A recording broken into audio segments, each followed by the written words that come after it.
예, 안녕하십니까. 예, 오늘 말씀 골로새서 1장 24절에서 29절 말씀입니다. 골로새서 1장 24절에서 29절입니다. 신약성경 325페이지 정도에 나와 있습니다.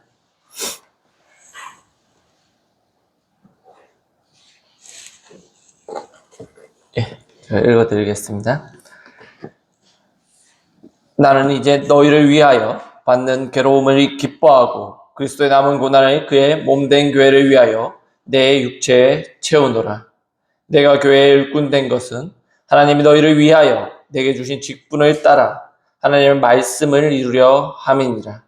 이 비밀은 만세와 만대로부터 감추어졌던 것인데 이제는 그의 성도들에게 나타났고 하나님이 그들로 하여금 이 비밀의 영광이 이방인 가운데 얼마나 풍성한지를 알게 하려 하심이라. 이 비밀은 너희 안에 계신 그리스도시니 곧 영광의 소망이니라. 우리가 그를 전파하여 각 사람을 권하고 모든 지혜로 각 사람을 가르침은 각 사람을 그리스도 안에서 완전한 자로 세우려 함이니 이를 위하여 나도 내 속에서 능력으로 역사하시는 이의 역사를 따라 힘을 다하여 수고하노라. 오늘 말씀은 기초부에 나와 있는 것처럼 복음을 전하는 우리의 자세에 대해서 이렇게 제목으로 말씀 나누도록 하겠습니다. 지금 이 본문이 어찌 보면 사도 바울의 마음이 매우 깊이 담겨 있는 말씀입니다. 지난 시간에 저희가 말씀 본 것처럼 그리스도 안에서 마음을 단단히 잡아라 라는 것처럼 바울은 여기서 단순히 어떤 교회의 교리를 설명하고 있는 것이 아니라 자기 삶 전체를 나타내어 보여주고 있는 것입니다. 아시다시피 감옥에 갇혀 있습니다. 감옥에 갇혀 있으면 몸은 자유롭지 못하고 주변 환경은 어렵습니다. 불편합니다. 그러나 그의 마음은, 사도 바울의 마음은 무너지지 않고 오히려 기쁨으로 가득 차 있었습니다. 그것은 바로 사도 바울 자기 자신의 목적을 너무나도 잘 알고 있었기 때문입니다. 오늘날 보시면 많은 사람들이 방향을 잃고 살아간다라고 할 수 있을 것입니다. 무엇을 위해 살고 있는지, 그냥 돈이 좋아서 돈만 쫓고 있는지, 아니면 나 성공하기 위해서 윗사람들로부터 인정받고 주변 사람들로부터 인정을 받기 위해 살아가고 있는 건 아닌지. 하지만 그런 사람들은 저희의 마음 가운데 저희의 마음 영혼을 만족시키지 못한다는 것입니다. 너무나도 잘 알고 계실 텐데요. 사람은 하나님 안에서만 참된 의미를 발견하고 또 하나님 안에서 예수 그리스도를 위해 살아갈 때 진짜 가치 있는 삶을 살아간다는 것을 알게 되실 겁니다. 오늘 말씀 보시면서 세 가지 바울이 저희에게 세 가지 사실을 보여주는데요. 첫 번째로는 복음을 위한 고난은 영광이라는 사실과 두 번째로 감추어졌던 하나님의 비밀은 예수 그리스도라는 사실과 세 번째로 우리의 사명은 사람들을 그리스도 안에서 온전히 세운다라는 것입니다. 그래서 방금 세 가지 이 내용을 잘 기억하시면서 오늘 말씀 보시겠는데요. 첫 번째로는 24절 복음을 위한 고난은 헛되지 않다라고 해서 첫 번째 24절 말씀 처음 보시면 나는 이제 너희를 위하여 받는 괴로움을 기뻐하고 이 말씀을 보면 사도 바울이 아주 놀라운 고백을 하고 있습니다. 받는 괴로움을 기뻐한다라고 했습니다. 저뿐만 아니라 모든 사람들이 괴로움을 기뻐하지 않습니다. 괴로움은 피하고 싶어 합니다. 힘든 일을 싫어합니다. 억울한 일은 더더욱 싫어하실 겁니다. 그런데 바울은 지금 이 감옥 안에서도 기뻐한다라고 말하고 있습니다. 이것은 저희 같은 저희 외에 다른 세상 사람들은 분명히 이해할 수 없는 고백일 것입니다. 왜냐하면 세상에서는 환경이 좋아야지만 기뻐할 수 있다고 생각하고 돈이 많아야지만 기쁘다고 하실 수 있을 것입니다. 그리고 문제가 없어야지만 기뻐하거나 행복하다고 생각할 것입니다. 그러나 바울은 지금 현재 환경에서 기쁜 것이 아니고 그리스도 안에서 기쁨을 느끼고 있는 것입니다. 근데 환경에서 나오는 기쁨과 그리스도 안에서의 기쁨의 차이는 매우 중요합니다. 돈이 많아서 행복합니다. 그런데 그 돈이 없어지면 불행해집니다. 그렇듯이 환경에서 나오는 기쁨은 그 환경이 무너지면 그 기쁨 또한, 그 행복 또한 함께 무너지게 됩니다. 그러나 예수님 안에서 얻는 기쁨은 상황이 어려워도 사라지지 않는다는 것입니다. 바울이 감옥 안에서도 찬양을 할 수 있었고 핍박 속에서도 복음을 전할 수 있었던 이유는 그 하나님 안에서의 기쁨을 찾았기 때문인 것입니다. 그런데 저희가 이렇게 하나님을 믿는 믿음의 생활을 하다 보면은 오해할 때가 있습니다. 예수님을 믿는다는 것이 모든 문제가 사라질 것이다. 그냥 믿는 것만으로도 사라질 것이다. 또는 믿음으로 살면 어려움이 없을 것이다. 라는 말은 오해이십니다. 성경에서는 이렇게 얘기하고 있습니다. 믿음의 길에는 반드시 영적 싸움이 필요하다고 말씀 한 구절 찾아보시겠는데요. 디모데후서 3장 12절입니다. 디모데후서 3장 12절 말씀입니다.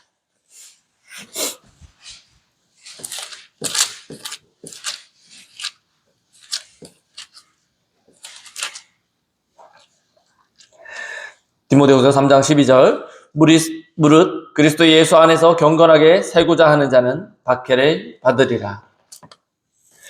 믿음으로 사는 사람에게는 어려움이 올 수 있다고 분명하게 얘기하고 있습니다.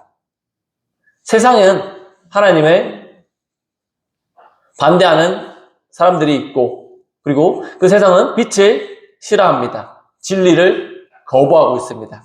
그런데 저희가 하나님의 말씀대로 살려고 하면은 세상과 충돌이 생길 수밖에 없습니다. 정직하게 살면 손해를 보게 됩니다. 그리고 주의를 지키려고 하면은 비난을 듣습니다. 일을 하는데 너 일요일에 나와서 주일에 나와서 일 좀 해야겠다라고 저 교회 가야 되는데요? 라고 했을 때 비난을 들을 수도 있고요. 그리고 기도와 예배를 우선순위에 둔다라면은 세상 사람들은 이해를 하지 못하는 경우도 있습니다. 그러나 하나님은 그러한 모든 과정을 통해서 저희들을 지켜보고 계시다는 것입니다. 그러면서 그 과정을 통해서 믿음의 사람들로 우리를 지켜주신다는 것입니다. 그럼 그 가운데 믿음은 고난 속에서 더 단단해집니다. 죄송합니다. 그리고 기도는 눈물 속에서 더 깊어지는 것입니다. 저희가 어려운 가운데 믿음은 더 성숙해지고 있을 텐데요. 야고보서 1장 2절 3절에 이렇게 말씀하고 있습니다. 내 형제들아 너희가 여러 가지 시험을 당하거든 온전히 기쁘게 여기라.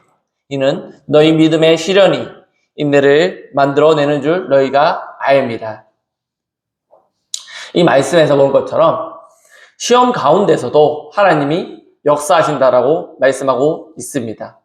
바울은 자기의 고난이 교회를 세우는 일이라고 믿었습니다. 그는 자기의 평안함보다 복음을 전하는 일에 더 중점을 두어 더 중요한 일이라고 생각을 하였습니다. 그런데 오늘날 우리는 너무 쉽게 편안감을 선택을 합니다. 조금만 힘들어도 포기하고, 그리고 조금만 상처를 받아도 뒤로 물러나고 숨게 됩니다. 하지만 믿음은 그런 것들을 이겨내고 끝까지 나아가야 합니다. 사명을 붙들고 복음을 놓치지 않아야 하는 것입니다. 앞서 말씀드린 것처럼 바울은 예수님 때문에 감옥에 갇혔습니다. 복음을 전하다가 핍박을 받았고 매를 맞았고 오해를 받았습니다. 그러나 자기 인생이 실패하였다라고 얘기하지 않습니다. 오히려 하나님께 쓰임받고 있다고 그 사실에 영광을 여기며 복음의 사역을 완성하고 있었던 것입니다. 저희가 믿음의 길로 가는 길은 분명 어려움이 있습니다. 예배를 지키려 하면 방해를 받을 수가 있습니다. 예배 가야지. 주변에서 많은 유혹이 있을 수 있습니다. 하지만 그것을 이겨내야 됩니다. 정직하게 살면 나 이렇게 해서 이렇게 했습니다. 주변 사람들에게 손가락질 받을지라도 저희는 그 손해를 감수해 가며 정직하게 살아야 할 것입니다. 세상과 타협하는 가운데서도 저희는 비난을 들을 수 있을 것입니다. 그러나 기억해야 할 것은 복음을 위한 눈물은 절대 헛되지 않다라는 것입니다. 말씀 한 구절 더 찾아보시겠습니다. 마태복음 5장 10절입니다. 마태복음 5장 10절입니다.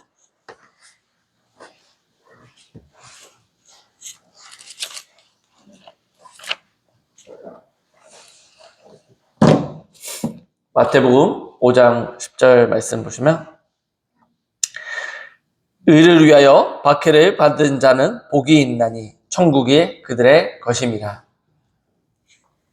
세상은 믿음을 어리석다라고 얘기할 수 있습니다. 그러나 하나님을 향한 저희의 믿음은 가장 귀하게 보고 계시다라는 것입니다. 바울은 다시 본문으로 오셔서 그리스도의 남은 고난을 그의 몸된 교회를 위하여 내 육체에 채우노라.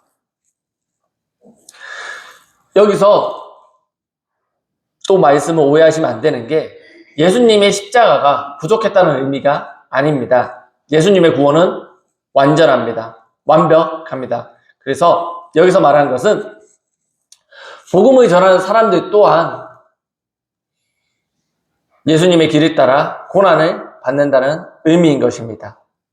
예수님도 세상에서 미움을 받으셨고 제자들도 고난을 받았습니다. 바울도 고난을 받았고 오늘날 믿음으로 사는 저희 또한 믿음을 받으며 살거나 고난을 당할 때가 있습니다. 그러나 하나님은 그 모든 것을 통해서 교회를 세우시고 교회 안에 저희를 연합하게 만들어 주신다는 것입니다. 교회는 편안함 속에서만 자라지 않고 눈물과 그 눈물의 기도로서 헌신 가운데 교회는 자라가고 커져 간다는 것입니다. 한 가지 예를 들어서 종교개혁 시대에는 성경을 번역하는 사람들이 많은 핍박을 받았습니다. 그 가운데 어떤 사람이 성경을 번역하다가 잡혀가서 감옥에 갇히고 결국 화형을 당하게 되었습니다. 그런데 어떤 사람이 그 성경을 번역한 사람에게 물었습니다. 왜 그렇게까지 하냐고. 왜? 너 이거 안 하면은 살 수 있는데 왜 그렇게 하냐고 물었습니다. 하지만 그는 이렇게 대답을 하였습니다. 한 영혼이라도 하나님의 말씀, 성경을 읽는다라면 예수님을 그리고 그 한 사람이 알게 된다라면 내 목숨은 아깝지 않다라고 얘기하였답니다. 그는 죽음 앞에서도 믿음을 포기하지 않았습니다. 그러한 그 헌신 때문에 오늘날 수많은 사람들이 하나님의 말씀을 읽을 수 있게 되었습니다.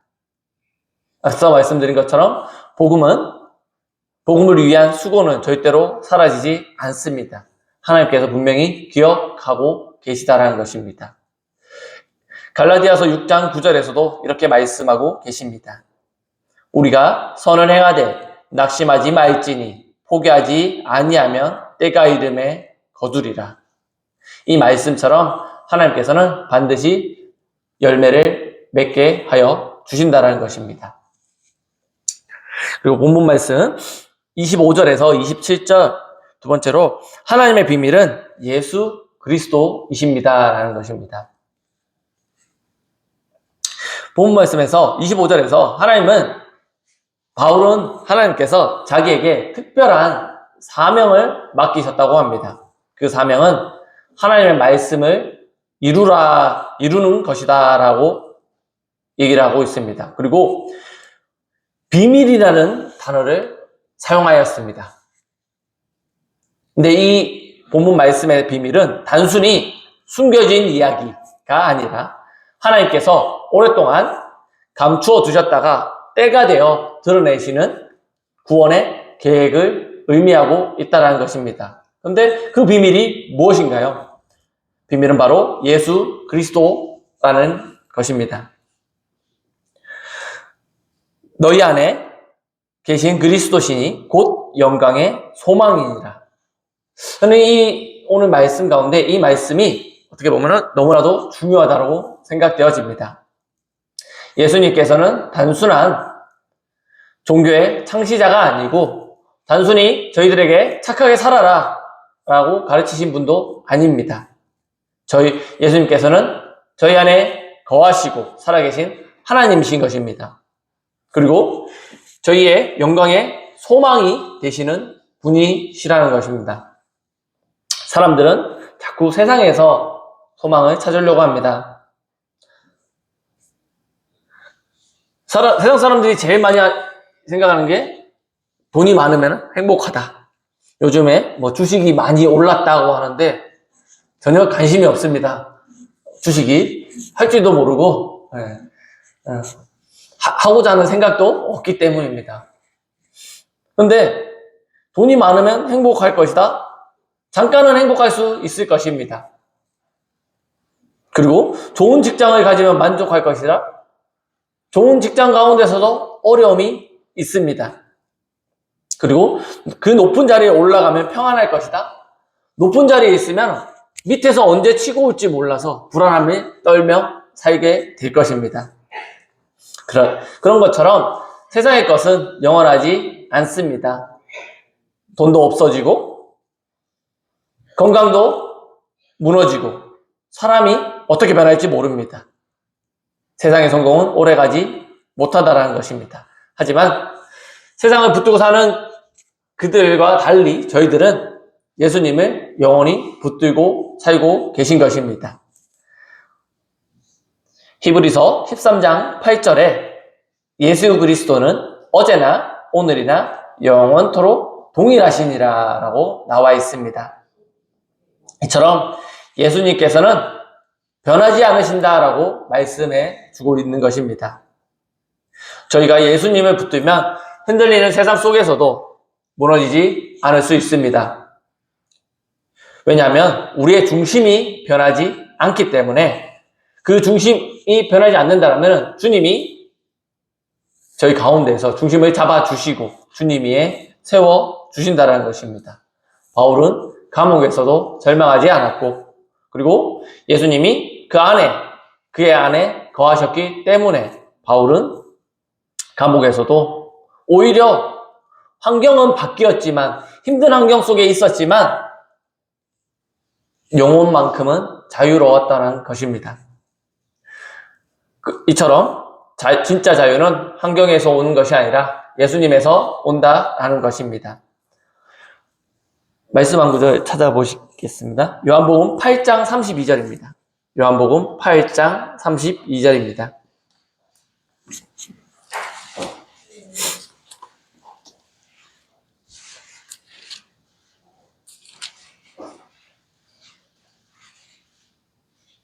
요한복음 8장 32절입니다. 진리를 알지니 진리가 너희를 자유롭게 하리라. 이 말씀은 예수님 안에 참된 자유가 있다라고 얘기하고 있는 것입니다. 세상 사람들 얘기를 제가 자꾸 드리는데, 어찌 보면 그들은 겉으로는 정말 자유로운 사람입니다. 자기가 하고 싶은 대로 놀러 가고 싶으면 놀러 가고 뭐 그런 모습들을 보이지만, 하지만 실제로는 염려와 두려움에 묶여 살아가고 있습니다. 사람들의 시선을 두려워하고 미래를 두려워하며 실패를 두려워하게 됩니다. 그리고 죽음을 두려워한다는 것입니다. 그러나 저희들은 다르다는 것을 너무나도 잘 알고 계실 것입니다. 왜냐하면 예수님이 저희의 생명이 되시고 저희의 소망이 되시기 때문입니다. 그래서 바울은 예수 그리스도를 가장 귀한 보물처럼 붙들고 살았던 것입니다. 예전에 성 어거스틴은 이런 말을 했다고 합니다. 주님, 우리 마음은 주님 안에서 안식하기까지 평안이 없습니다. 맞는 말인 것 같습니다. 예수님 안에서만 진짜 평안이 있고 예수님 안에서만 진짜 소망이 있다는 것입니다. 바울은 감옥에서 무너지지 않았고 그 안에 예수 그리스도께서 계셨기 때문에 바울은 힘을 내서 전도하는 일에 좀 더 힘을 낼 수 있었던 것입니다. 세상은 흔들려도 저희는 그 믿음 가운데 있다라면 저희는 흔들리지 않는다라는 것입니다. 그리고 세 번째 28절은 우리의 사명은 예수 그리스도를 전하는 것이다 라는 말로 보게 될 텐데요. 본문으로 넘어오셔서 28절에 보시면 처음이 우리가 그를 전파하여, 여기서 바울은 삶의 중심이 무엇인지 분명하게 나타내고 있습니다. 바울은 자기 자신을 전한 것이 아닙니다.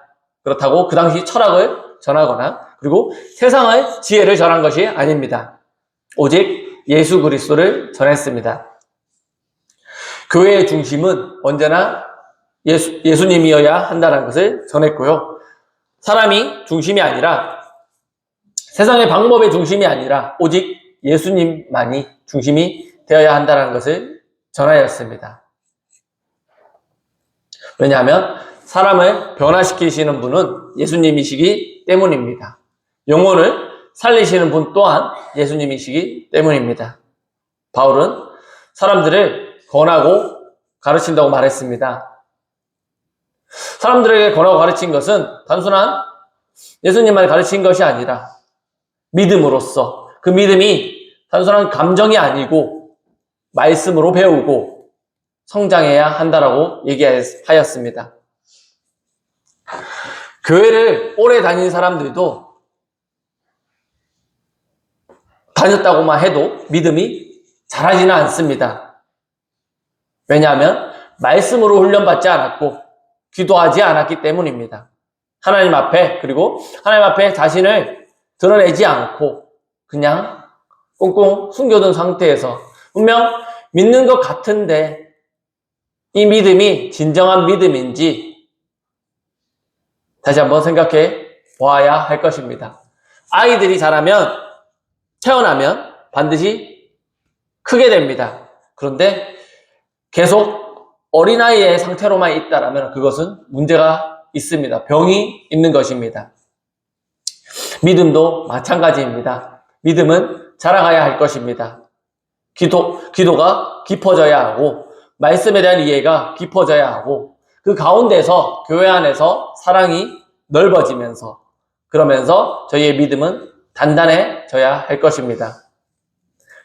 바울은 그리고 사람들을 그리스도 안에서 완전한 자로 세우길 원했습니다. 완전하다는 말은 다들 완벽하다, 퍼펙트하다는 말로 생각을 하실 텐데 그 의미만이 아니라 믿음 안에서 성숙한 상태를 의미하고 있는 것입니다. 하나님은 저희가 어린 믿음에 머무르기를 원하지 않고 계십니다. 성숙한 믿음의 사람이 되기를 원하고 계신다는 것입니다. 에베소서 4장 13절에 보시면 우리가 다 하나님의 아들을 믿는 것과 아는 일에 하나가 되어 온전한 사람을 이루어 그리스도의 장성한 분량이 충만한 데까지 이르니 라고 말씀해 주고 계십니다. 바로 믿음의 성숙에 대해서 말씀을 하고 계신데요. 저희는 계속 성장해야 합니다. 환경이 어려워도 성장해야 하고 문제가 있어도 성장해야 할 것입니다. 그리고 시험 가운데서도 하나님만을 의지하며 하나님을 더 깊이 알아가야 할 것입니다. 하나님께서는 저희를 예수님을 닮은 사람, 하나님의 자녀로서 만들어가고 계시기 때문입니다. 바울은 우리가 그를 전파하여 라고 얘기한 것처럼 바울처럼 저희의 삶 또한 예수님이 중심이 되어야 할 것입니다. 세상에서 옆에서 애들을 키울 때 어찌 보면 제일 많이 했던 말이 뭔지 기억하시나요? 다들 말을 안 들으면 일어나라. 제일 아침에 깨울 때 일어나라. 늦었으면 빨리 밥 먹고 학교 가라. 공부 열심히 해라. 이렇게 그런 것들이 어떻게 보면은 성공해라 라는 말처럼 들릴 수도 있을 것입니다. 하지만 부모님들의 마음은 그냥 걱정이 돼서 하는 말인 것입니다. 예수님께서도 저희에게 그런 걱정들을 해주고 계십니다. 하지만 저희가 잘 듣지 않고 어린아이가 부모님들의 말들을 잘 듣지 않는 것처럼 저희 또한 하나님께서 해주시는 말씀을 잘 듣지 못할 때가 있습니다. 하지만 그럴 때일수록 저희 삶의 중심을 예수님으로 두고 예수님께 기도하면서 믿음을 더욱 단단히 해야 할 것입니다. 교회는 단순히 사람들이 모여서 있는 곳이 아닙니다. 예수님의 제자로서 저희를 세우고 예수님의 자녀로서 나아가고자 하는 것입니다. 바울은 분명히 아까 말씀드린 것처럼 각 사람을 그리스도 안에서 완전한 자로 세우는 것이다 라고 얘기하였습니다. 고린도전서 3장에서 믿음의 어린 사람들을 육신에 속한 자라고 말하고 있습니다. 하나님은 우리가 계속 성장하기를 원하시고 말씀을 들어야 한다라는 것입니다. 그리고 기도해야 하고 예배를 드려야 하는 것입니다. 믿음은 자동으로 성장하지 않습니다. 말씀 안에서 훈련되어야 합니다. 지난번에 제가 말씀을 전해드릴 때도 나무에 대해 말씀을 드렸습니다. 식목일이 되어서 나무를 심었습니다. 나무를 심은 지 얼마 안 되었을 때 바람이 강하게 불면 그 나무는 뿌리가 뽑혀 넘어지게 됩니다. 하지만 그 나무가 정성스럽게 자라서 뿌리가 땅속 깊이 내려진다면 아무리 강한 바람이 불더라도 흔들릴 뿐이지 부러지진 않을 것입니다. 끝까지 버텨낼 수 있을 것입니다. 저희의 믿음 또한 마찬가지인 것 같습니다. 말씀에 깊이 뿌리를 내려서 흔들리지 않고 예배를 붙들어서 흔들리지 않는 사람이 되어야 할 것입니다. 그리고 기도함으로써 다시 일어서며 하나님 앞으로 나아가야 할 것입니다. 골로새 교회는 거짓 가르침의 공격을 받고 있었습니다. 그러나 바울은 그들에게 예수님 안에 깊이 뿌리를 내리라라고 말하고 있는 것입니다. 그 뿌리를 깊이 내림으로써 그 거짓 가르침의 공격에서 이겨내라고 얘기하고 있는 것입니다. 29절을 보시면 복음을 전하는 일에 많은 수고가 필요하다라고 얘기를 하고 있습니다. 이를 위하여 나도 내 속에서 능력으로 역사하시는 이의 역사를 따라 힘을 다하여 수고하노라. 바울이 마지막으로 이렇게 얘기를 하였습니다. 여기서 매우 중요한 균형을 보게 되는데 힘을 다하여 수고하라라고 말하고 있습니다. 그는 게으르지 않았고 최선을 다했습니다. 복음을 위해 쉬지 않았고 기도를 멈추지 않았습니다. 많은 사람들에게 복음을 가르쳤고 전도했고 교회를 세웠습니다. 그리고 동시에 그는 하나님의 능력을 의지하였습니다. 자기 힘만 믿지 않았고 하나님의 역사하심을 믿었습니다. 믿음 생활 동안 마찬가지인 것 같습니다. 저희는 믿는 것만으로 그치는 것이 아니라 최선을 다하여서 기도하고 말씀을 듣고 해야 할 것입니다. 결국 우리를 붙드시는 분은 하나님이시기 때문입니다. 사람의 힘에는 한계가 있습니다. 체력에도 감정에도 한계가 있습니다. 하지만 하나님의 은혜는 끝이 없습니다. 이사야 40장 31절에 이렇게 말씀해 주고 계신데요. 오직 여호와를 앙망하는 자는 새 힘을 얻으리니. 하나님께서 새 힘을 주신다라고 하는 이 말씀 너무나도 잘 알고 계실 텐데요. 저희는 때로 지칠 수도 있습니다. 복음을 전하다가 지칠 수도 있고 세상 사람들 가운데 아니면 교회 안에서 사람들 때문에 상처를 받을 수도 있습니다. 기도를 해도 응답이 없는 것처럼 느끼실 때가 있으실 것입니다. 그러나 하나님은 저희를 버리지 않으십니다. 바울은 수많은 어려움 가운데서도 그 어려움을 이겨내며 포기하지 않고 하나님 안에 하나님께서 자기 안에 역사하신다는 사실을 믿었기 때문에 바울은 포기하지 않았습니다. 저희 또한 하나님을 의지해야 할 것입니다. 저희의 모든 것들을 하나님 손에 맡기고 하나님께서 역사하시도록 하나님께서 보여주시는 길이 어떤 길인지를 보면서 하나님께 전적으로 맡기고 나아가야 할 것입니다. 하나님께서 붙드신다면 저희는 힘든 가운데서도 일어나서 앞으로 한 발짝 한 발짝 나아가실 수 있으실 것입니다. 오늘 지금 본문 말씀 보시면 6절에 짧은 말씀입니다. 근데 이 본문 말씀을 보시면서 저희 자신을 한번 돌아보셨으면 좋겠습니다. 정말 나는 무엇을 위해 살아가고 있는지, 이 세상의 것만을 살아가고 있는 것인가? 아니면 내가 지나간 것들에 집착하며 살아가고 있지는 않는지. 바울이 자기 인생 전체를 예수님께 드린 것처럼 저희의 삶을, 물론 이 예수님 앞에 삶을 드린다는 것이 어렵습니다. 마음은 있는데 쉽게 선뜻 행동하지 못합니다. 선뜻 나서지 못합니다. 하지만 차츰차츰 조금씩 저희가 열심히 노력을 하고 그리고 예수님 앞에 내려놓는다라면 분명히 예수님께 저희의 삶 자체를 드릴 수 있을 것입니다. 예수님을 위한 작은 섬김 또한 헛되지 않다라는 것을 기억해 주셨으면 좋겠습니다. 눈물의 기도 또한 헛되지 않고요. 복음을 전하는 그 수고도 헛되지 않다라는 것입니다.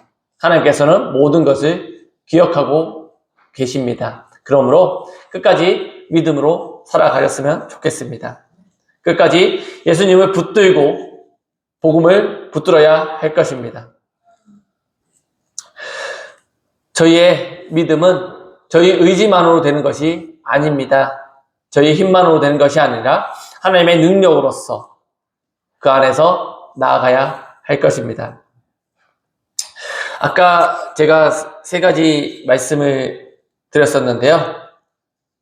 복음을 위한 고난은 헛되지 않다라는 것인데 하나님은 저희의 눈물과 충성을 기억하신다라는 것과 두 번째로 감추어졌던 하나님의 비밀은 예수 그리스도라는 것입니다. 우리의 진짜 소망은 오직 예수 그리스도라는 것이고요. 세 번째로 우리의 사명은 사람들을 그리스도 안에서 온전하게 세우는 것입니다. 요한복음 15장 5절 말씀 다 같이 찾아보도록 하겠습니다. 요한복음 15장 5절입니다.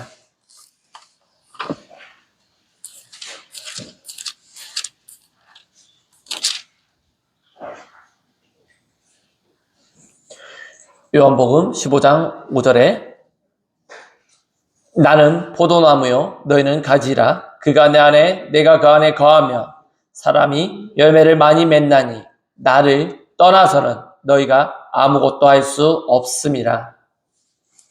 저희는 하나님 없이 살 수 없습니다. 하나님의 은혜 없이는 한 걸음도 나아갈 수 없습니다. 그러므로 저희는 늘 주님을 의지해야 할 것입니다. 세상은 흔들려도 예수님은 흔들리지 않으십니다. 예수님만을 바라보며 예수님만을 붙드십시오. 그리고 저희 안에 계신 그리스도의 영광의 소망이 되시길 바라겠습니다. 정말 그리스도를 붙들고 살아가는 모든 형제 자매님들이 되셨으면 합니다. 기도하시겠습니다. 사랑의 하나님, 감사를 드립니다.